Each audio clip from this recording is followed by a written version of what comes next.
একটা সুন্দর জিনিস আপনাদের কাছে শেয়ার করি। আমরা যখন ছোটবেলা ছিলাম তখন এই ঠিক রাস্তার পাশে এই ধরনের এক ধরনের গাছ ছিল, এই যেগুলা দেখেন, এগুলারে আমরা ছোটবেলায় ল্যাংড়া বলতাম এবং আমাদের পোশাকের মধ্যে এগুলা আটকায় থাকতো। ছোটবেলায় অনেক দুষ্টামি করতাম বন্ধু বান্ধবদের সাথে। আজকে হঠাৎ এই জিনিসগুলো দেখে চোখ আটকে গেল, যার জন্য ভাবলাম যে আপনাদের সাথে একটু শেয়ার করি। এবং এই যে আরেকটা গাছ, এইটাও আমাদের এলাকায় এখন আর পাওয়া যায় না।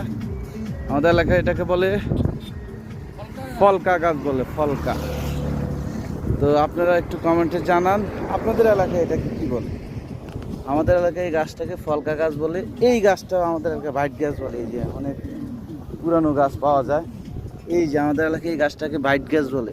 এগুলো এখন আর পাওয়া যায় না। আমরা আছি এখন বিশাল সমুদ্র জলরাশির সামনে। এক পাশে সমুদ্র, এক পাশে এই সুন্দর এই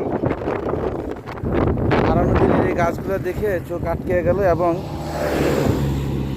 গাড়ি থেকে নেমে ভিডিও ধারণ করলাম। এখন দেখেন এই গাছটাও আছে। এই গাছটা অবশ্যই আমি ভুলে গেছি, কিন্তু এই গাছটা ফুল দিত, এইরকম ফুল। এগুলো থেকে আমরা একসময় মধু খাইতাম।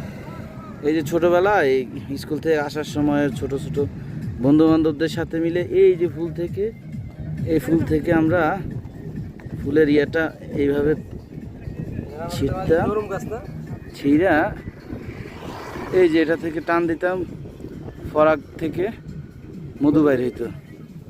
অনেক সুন্দর জিনিসের আবারও দীর্ঘদিন পরে সাক্ষী হয়ে গেলাম।